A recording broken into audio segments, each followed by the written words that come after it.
Welcome back to our channel. Today we'll show you how to hide shortcuts in Chrome on your PC.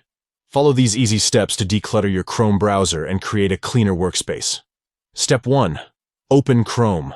Launch the Chrome browser on your PC by double-clicking its icon. Step 2. At the bottom right corner of the Chrome window, look for the Customize Chrome button. It's the icon with 3 vertical dots. Click on it to open the customization menu. Step 3. Scroll down the customization menu until you find the Shortcuts option. It should be located towards the bottom of the list. Step 4. Once you've located Shortcuts, simply toggle off the switch next to Show Shortcuts. This will hide the shortcuts from your Chrome browser.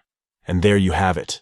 By following these quick steps, you can easily hide shortcuts in Chrome on your PC. This will provide you with a clutter-free browsing experience, allowing you to focus on what matters most. Thank you for watching our tutorial. If you found this video helpful, please give it a thumbs up and subscribe to our channel for more useful tips and tricks. Stay tuned for more exciting content. See you in the next video.